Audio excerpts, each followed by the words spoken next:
Pweza anasababisha mfumo wa mzunguko wa damu kuzunguka vizuri. Vijana wengine wa mjini ndio wanasema mambo kidogo yana boost hii, unaona? Si unajua tena, jifikirie mtu na 2003 nafanya biashara hii mpaka na 2020 mpaka na 2026 hii. Miaka mingapi? Miaka 25.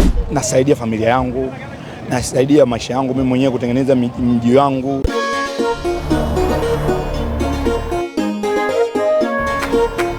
Haso za kitaa.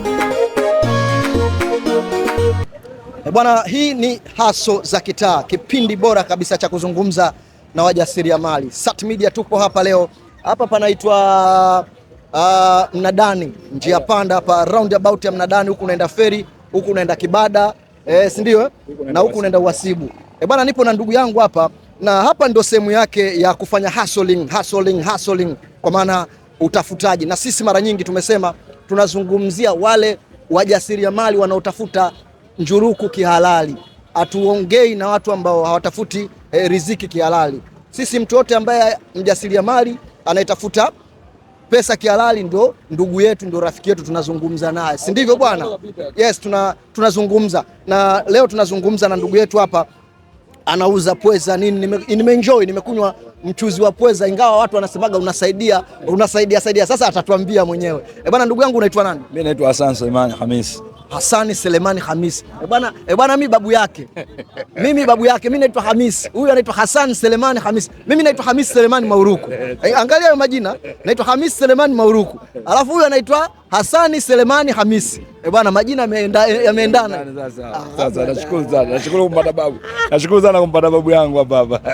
Bwana, tuanze na issue zetu. Hiki kipindi chetu cha Haso za Kitaa tunazungumza na wajasiriamali wanaotafuta riziki kwa nguvu zao wenyewe, sio zile za kuunga, si ndio bwana?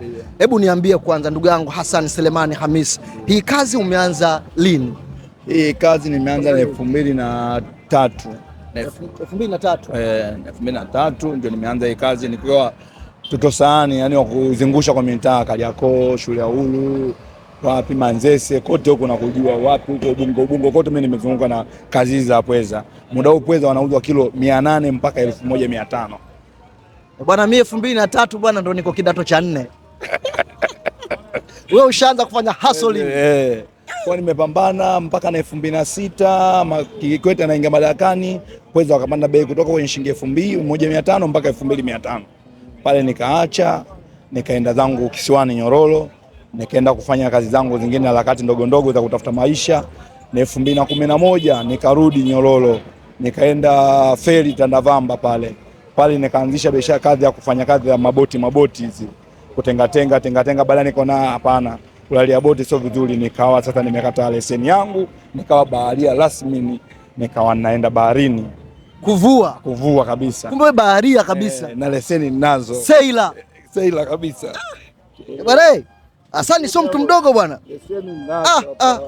Leseni zangu sababu tulikuwa tunachapisha hizi hapa leseni za ubaharia hizi hapa leseni za ubaharia za bwana Hassan Selemani Hamis bwana. Kipindi hicho nikafanya kazi za uvuvi na 2012 13 mpaka 2023 nikaacha, baada ya kupata injury kidogo za matatizo ya malazi nikaacha. Pale ndio nikaanza sasa kufanya process za kufanyaje kurudi tena kwenye biashara zangu za pweza, lakini nimerudi tena sokoni kumechangamka, biashara imekuwa nzuri, watu wako wengi wanaohitaji, tofauti na miaka ya 2003 mpaka 2006. Sasa pweza kutoka kwenye shilingi 2500 nilokimbia mimi mpaka shilingi 14,000 mpaka 15,000 16. Sasa hivi tunavyonunua kutokana na hali ya upepo ya kaskazi.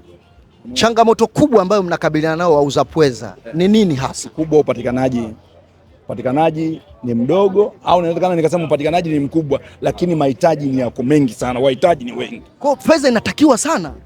Sana.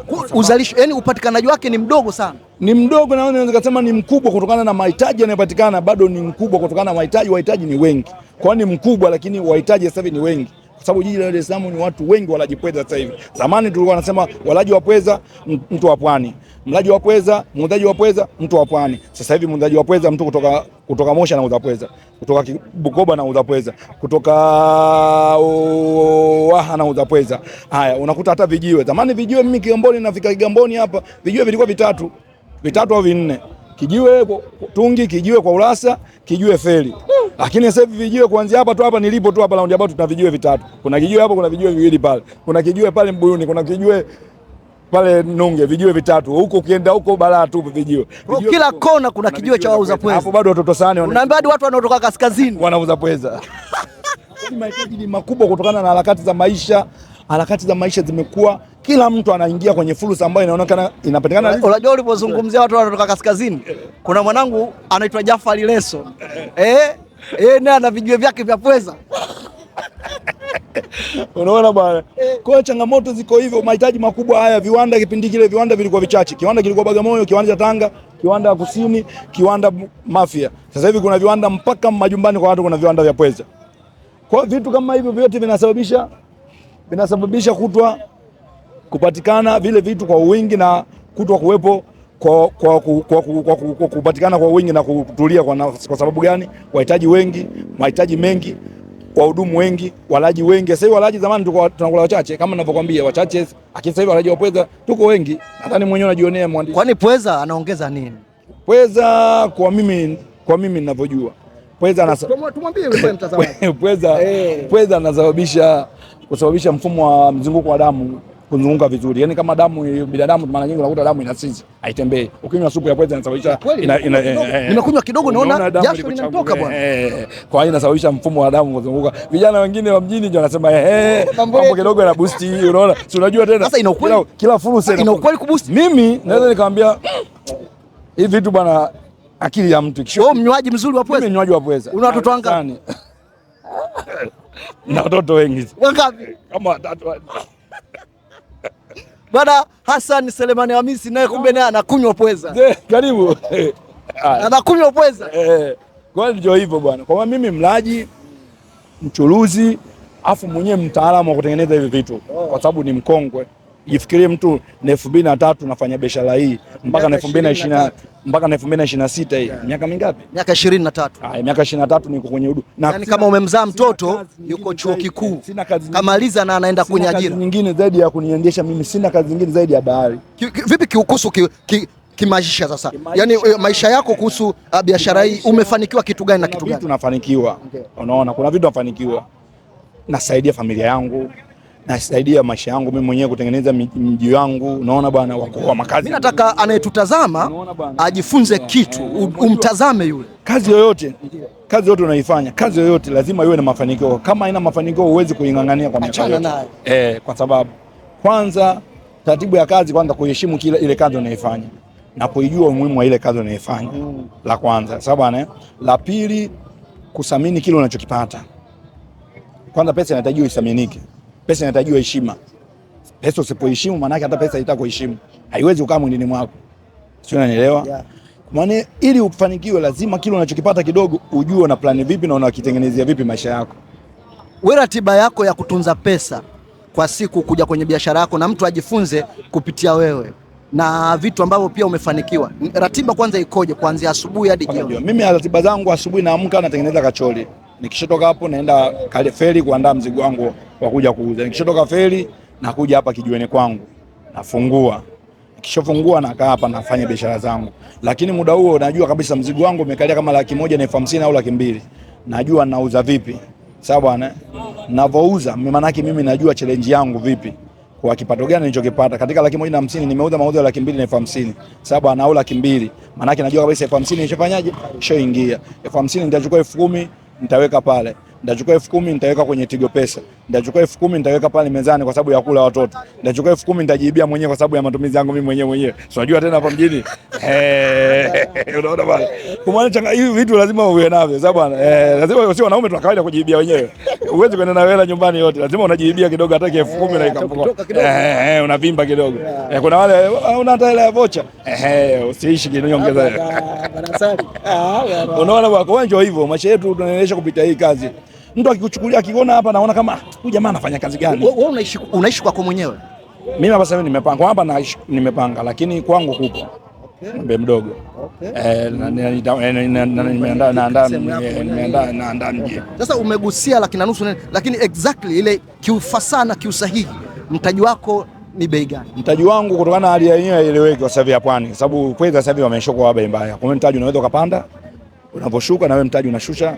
Unaona kile kiasi kilichopandisha unaweka pembeni. Kawaida inakuwa kawaida 150,000 200,000 msingi wako unaenda vizuri. Na ukija kupata ndio wewe unasema ukiwa 1.5 basi unapata 200,000. Unapata 200,000 au 200,000 kutokana na mzigo. Je, umeuza wote umeisha? Unaona? Bwana, mimi nataka tumalize jambo moja ambalo yes na wateja nayo kidogo. Hebu Hassan niambie sasa, hii ni kwa niaba ya Watanzania wote ambao hatujui kwa nini pweza watu tunakunywa jioni na hakuna mchana jua kali hatunywi? Hatunywi sasa. Supu ya pweza kwanza inasababisha mzunguko, kuchangamsha mwili. Jua kali huwezi kunywa supu ya pweza kwa kweli, sababu ana la kwanza. Kwa supu ya pweza inapatikana vijiweni kama hivi jioni. Vijiwe vyote vya pweza vinafunguliwa jioni. Ndio hapo mimi najiuliza kwa nini? Mchana kuna wale wauza pweza ambao wanazunguka mtaani kwenye sahani. Wale wazunguke na pweza na supu. Lakini supu kwa sababu ni dawa, inatibia. Supu kama ukitengeneza vizuri, mwanamke ambao maziwa yake hayatoki vizuri, ninakuhakikishia na kuambia, shemeji amejifungua maziwa hayatoki vizuri. Kama maziwa yake hayatoki vizuri, nunue pweza mwenyewe. Usitaki uje vijiweni kwa mkwangu mimi.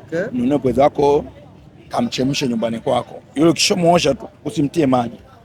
Mtie kwenye sufuria, osha jiko lako, mchemshe ile pweza, kisha pweza imeiva. Sawa bwana. Akishoiva yule pweza, toa yule pweza, mweke ile supu, muongee shemeji, chupu. Kama utaunga wewe, lakini chupu mwenyewe anapata kupendelea mnywaji. Kama atakamulia ndimu atakunywa. Kesho maziwa yake atatoka, yule mtoto atanyonya mpaka maziwa mengine atayaacha. Bwana, huu ni ushauri kutoka kwa ndugu yetu Hassan. Supu ya pweza inasababisha mzunguko wa damu kufanyaje? Kutembea. Manake mishipa ya maziwa manake ilikuwa imefanyaje? Imesinyaa. Ile supu inakuja kuamsha ile mishipa kufanyaje? Kufanya kazi. Inafanya kazi hiyo. Bwana, huyu ni ndugu yetu Hassan na ametujibu kwamba wapweza watu wengi tunapenda kunywa jioni, usiku sio mchana kipindi cha jua kali. Kwa bila shaka umepata jibu na tumejifunza. Hii ni haso za kitaa. Mimi naitwa Kione Hamisi Mahuruku ama Hamisi Selemani Mahuruku. Nilikuwa na Hassan Selemani Hamisi. Jamaa yetu hapa mtaalam, fundi wa kuuza pweza hapa maeneo ya Kigamboni, eneo la Mnadani hapa, roundabout hapa. Si ndio bwana? Huku unaenda Feri, huku unaenda Uhasibu, huku unaenda Kibada au Kisiwani. Yes, hii ni Sat Media, tunazungumza na wadau. Neno lako la mwisho kuhusu biashara hii ya pweza na watu wanaoibeza. Tumalize hapo. Kikubwa watu waheshimu kazi za watu. Yaani mtu yote anayefanya kazi yake, hata kama utaiona haina maana kwa, lakini mwenyewe yule anifanya ni kazi ambayo kwake ina maana. Kwa sababu sehemu yote mtu mwenzie inampatia riziki ni sehemu sahihi na sehemu ambayo yenye thamani kubwa sana. Haijalisha anatafuta riziki katika mazingira gani. Yakiwa mazingira yake ni sahihi, ni halali, basi inatakiwa uheshimu ile kazi ya mtu. Wanabeza huyu mwenza pweza tu. Lakini uwezi jua undani wangu mimi kipato ninachopata. Inawezekana wewe unifanya kazi nyingine, inawezekana mimi nikakuzidi mara 2 yako wewe. Lakini kwa sababu mimi ile kazi yangu naiheshimu na naipenda, basi inabidi na wewe unekuja kwenye ofisi yangu jitahidi kuiheshimu na kutambua ile ni kazi kama kazi zingine. Bwana, nyuma ya kamera yupo Mahmoud ama Kidu Works. Yes. Mimi kama nilivyosema naitwa Kione Hamisi Mahuruku ama Kione Manikijas, tukisema ting tapa ting, kitu baada ya kitu. Leo nataka nikuache na neno moja kwa kutokana na maneno mazuri aliyozungumza Hassan, na mimi nataka nikuage katika maneno ya kiroho. Walipo 2 watatu wamekusanyika kwa jina langu, nami nipo kati yao. Bwana, mimi naendelea kunywa pweza na huu mchuzi wa pweza ni mzuri kweli kweli. Bye.